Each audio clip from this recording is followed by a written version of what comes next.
الحمدللہ رب العالمین والصلاة والسلام علی خاتم النبیین اما بعد فاعوذ باللہ من الشیطان الرجیم بسم اللہ الرحمن الرحیم۔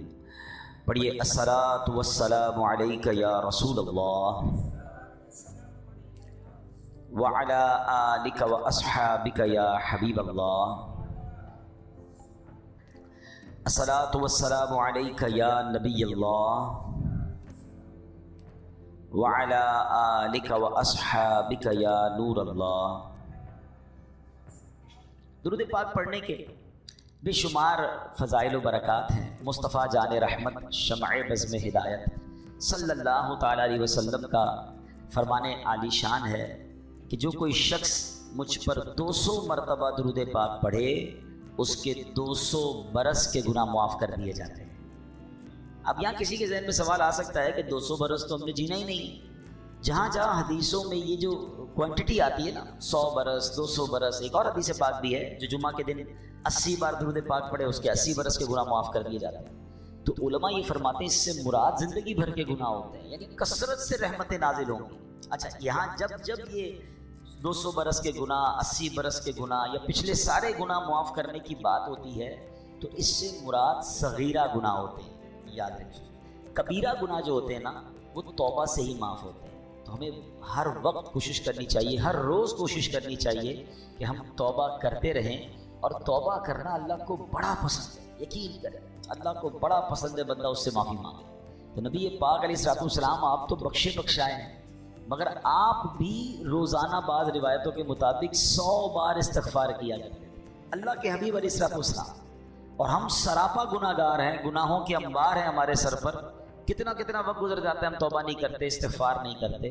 تو استغفر اللہ استغفر اللہ استغفر اللہ یہ اپنی زبان پہ رکھیں۔ استغفر اللہ ربی من کل ذنب واتوب الیہ، یہ بھی ایک استغفار، اس کو ذہن میں رکھیں، پڑھتے رہا کریں، کم از کم 100 بار پڑھ لیں، کتنی دیر لگتی ہے۔ بلکہ مزہ پتہ کیا ہے، استغفار کرتے وقت اپنے ذہن میں اس کا معنی بھی رکھیں نا۔ معافی مانگنے والا ہنستے ہوئے معافی نہیں مانگتا۔ آپ معافی مانگ رہے ہیں نا، یا اللہ معاف کر دے، میں اپنے گناہوں سے توبہ کر رہا ہوں، تو آپ کے دل کی کیفیت بھی ہو، آپ کے چہرے کی کیفیت بھی ہو۔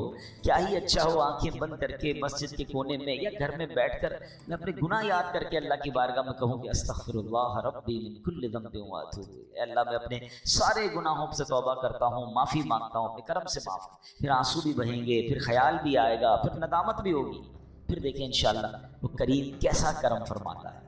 ایک روایت، بڑی طویل روایت ہے، کبھی موقع ملا اس موضوع پہ بیان کریں گے کہ جب بندہ رب سے معافی مانگتا ہے نا، اللہ کریم اس بندے کو دیکھ کر مسکراتا ہے نا۔ جملہ کتنا پیارا ہے۔ گناہ رب کے کیے، ناراض اس کو کیا، اور اب معافی مانگ رہے ہیں، معاف کر دے تو بڑی مہربانی ہے۔ فرمایا اس بندے کو دیکھ کر مسکراتا ہے رب کہ میرا بندہ یہ جانتا ہے کہ میرا کوئی رب ہے کہ گناہ کرنے پر پکڑ بھی لیتا ہے اور معافی مانگو تو معاف بھی کر دیتا ہے۔ کیا شان ہے میرے مالک، پھر بھی ہم معافی نہیں مانگتے۔ اچھا، یہاں ایک بات کی وضاحت کر دوں، جب بھی لفظ مسکرانا رب کے لیے استعمال ہوگا تو اللہ جسمانیت سے پاک ہے، ہماری طرح چہرہ نہیں ہے اس کا۔ تو یہ جو مسکرانا ہے یہ ایک طرح سے یوں سمجھیے کہ یہ یوں بتایا جا رہا ہے کہ اللہ اپنی شان کے مطابق مسکراتا ہے، گویا اس سے راضی ہو جاتا ہے، اپنے بندوں سے راضی ہو جاتا ہے، اس کی رحمت اس پر برستی ہے۔ تو ہمیں استغفار جو ہے، توبہ جو ہے، وہ اپنی زندگی کا دستور بنانا چاہیے۔ کوشش کریں کہ روزانہ ایک پرٹیکولر تعداد میں استغفار کرتے رہا کریں۔ ایک بار محبت کے ساتھ بآواز بلند درود پاک پڑھ لیں، صلو علی الحبیب صلی اللہ تعالی علی محمد صلی اللہ علیہ وسلم۔ ہم نے ایک ٹاپک کنٹینیو کیا ہے کہ ہم قرآن پاک کی باتیں کریں گے، قرآن پاک میں آنے والی آیتوں کو سمجھیں گے، اور ہم نے اس کے لیے کوشش کی کہ ہم پچھلے 2-3 بیانات میں ہم نے قرآن پاک کی ان آیتوں کو ڈسکس کیا ہے کہ جس میں رب کریم نے براہ راست ایمان والوں سے بات کی ہے۔ ارشاد فرمایا، یا ایھا الذین آمنو، اے ایمان والو، او یو بلیورز۔ اچھا، یہ بات کس سے ہو رہی ہے؟ مجھ سے اور آپ سے ہو رہی ہے۔ اور کون فرما رہا ہے؟ رب فرما رہا ہے۔ اللہ ہم سے بات کرے تو ہمیں پتہ تو ہونا چاہیے ہم سے کیا بات کی ہے، دنیا کا میسج مس نہ ہو جائے اس کی پرواہ۔ اللہ کا پیغام میرے لیے کیا ہے اس کی کوئی پرواہ نہیں ہوگی۔ تو ویسے تو ہمیں الگ سے ٹائم نکال کر یہ ساری آیتیں پڑھ لینی چاہیے۔ یہ 89 کے قریب آیتیں ہیں پورے قرآن میں، جہاں اللہ نے مومنوں سے ڈائریکٹ بات کی ہے، یا ایھا الذین آمنو کہہ کر، اے ایمان والو کہہ کر، ٹھیک ہے۔ تو آج اسی میں سے ایک آیت انشاءاللہ ہم سمجھتے ہیں۔ اللہ کریم نے ارشاد فرمایا، یہ ہے پارہ نمبر 2 سورہ بقرہ آیت نمبر 172۔ ہم ایک سیکوینس کے ساتھ سیکھنے کی کوشش کر رہے ہیں۔ پہلی 2 آیتیں ہم نے کور کر لی تھی، آج تیسری آیت ہے، اور اسی ترتیب سے ہے کہ جس طرح قرآن میں پہلے پارے دوسرے پارے اس طرح ہم اس کو لے کر چل رہے ہیں۔ تو آج جو آیت ہے اس میں رب فرماتا ہے، یا ایھا الذین آمنوا کلوا من طیبات ما رزقناکم واشکروا للہ ان کنتم ایاہ تعبدون۔ ترجمہ، آسان ترجمہ قرآن کنز العرفان، اے ایمان والو ہماری دی ہوئی ستھری چیزیں کھاؤ اور اللہ کا شکر ادا کرو اگر تم اسی کی عبادت کرتے ہو۔ کیا خوبصورت آیت ہے۔ یعنی اس آیت میں ہمیں 2 چیزوں کی گائیڈ لائن دی گئی ہے۔ کھانا کیا ہے؟ صاف ستھری حلال طیب چیزیں، اور پھر فرمایا اور اللہ کا شکر بھی ادا کرو۔ تو کچھ اس بارے میں سمجھتے ہیں کہ اس میں رب نے کیا فرمایا ہے۔ اب یہاں پر ارشاد ہوتا ہے، اس آیت مبارکہ میں اللہ تعالیٰ نے اہل ایمان کو رزق حلال اور شکر الہی ادا کرنے کا حکم دیا ہے۔ حلال و طیب کیا چیز ہے؟ اس سے مراد وہ چیز ہے جو خود بھی حلال ہے، جیسے بکرے کا گوشت ہے، سبزی دال جو ہم چیزیں کھاتے ہیں، اور حاصل بھی حلال ذریعے سے کی گئی ہو، جیسے تجارت کے ذریعے ہو، وراثت کے ذریعے ہو، کوئی تحفہ دے، چوری رشوت ڈکیتی وغیرہ نہ ہو۔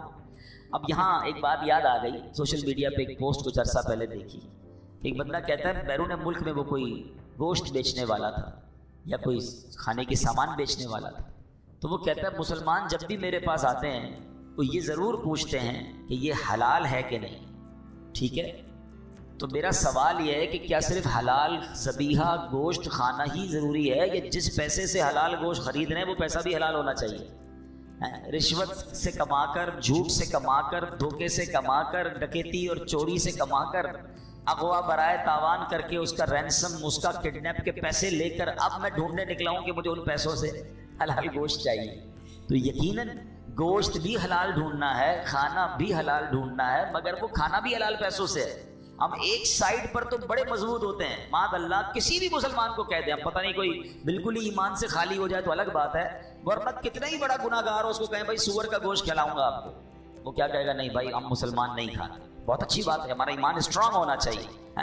کسی بھی ناجائز اور حرام گوشت کو نارملی مسلمان پتہ چل جائے پھر نہیں کھاتے۔ بہرحال آج کل تو یہ بھی بڑا معاملہ ہے، بولنے کو جی بھی نہیں چاہ رہا کہ یہ بھی احتیاط اب ختم ہوتی جا رہی ہے، خاص طور پہ جو انٹرنیشنل ٹریولرز ہیں، پہلے تو احتیاط کرتے تھے، اب آہستہ آہستہ دیکھ رہے ہیں بس ٹھیک ہے یار چلتا ہے، تھوڑا سا پوچھ لیا، حلال لکھا ہوا ہے نا۔ اب آپ کو کیا بتائیں کہ حلال تو تھیلیوں پہ چھپا ہوا ہوتا ہے، اس میں کچھ بھی بھر دیں آپ، کئی چیزیں ایسی جس میں حلال لکھا ہوا ہوتا ہے جس میں حلال لکھنے کی ضرورت ہی نہیں ہے۔ اب پانی کی بوتل پر حلال لکھا ہوا ہے، چپس کے پیکٹ پہ حلال لکھا ہوا ہے، بسکٹ کے پیکٹ پہ حلال یعنی آپ ذبیحہ والی چیز پر حلال لکھیں۔ اب تو ہر کیونکہ کچھ جگہوں پر انٹرنیشنل قانون بن گیا ہے کہ حلال کی اسٹیمپ ہوگی تو ہمارے ملک میں آ سکے گا، تو ہر چیز پر حلال لکھ دیا، لیکن اس حلال کے پیچھے وہ حلال ہے کہ نہیں، تھوڑی بہت معلومات تو ہونی چاہیے، تھوڑی بہت تو فکر ہونی چاہیے۔ کئی ملکوں میں حلال کہہ کر بھی حرام بیچا جا رہا ہوتا ہے، لیکن لوگوں کو فکر نہیں ہے، بس ٹھیک ہے بھوک لگی کھانا کھا لیا۔ حالانکہ ان کے لیے مشورہ یہ ہے کہ کسی بھی ملک میں جا کر آپ پر مرغی اور یہ گوشت کھانا واجب نہیں ہے، آپ سبزی کھا سکتے ہیں، اللہ نے ہمارے لیے ایک ایسی خوراک رکھی ہے جس کو حلال حرام کا مسئلہ نہیں ہے، ٹھیک ہے نا۔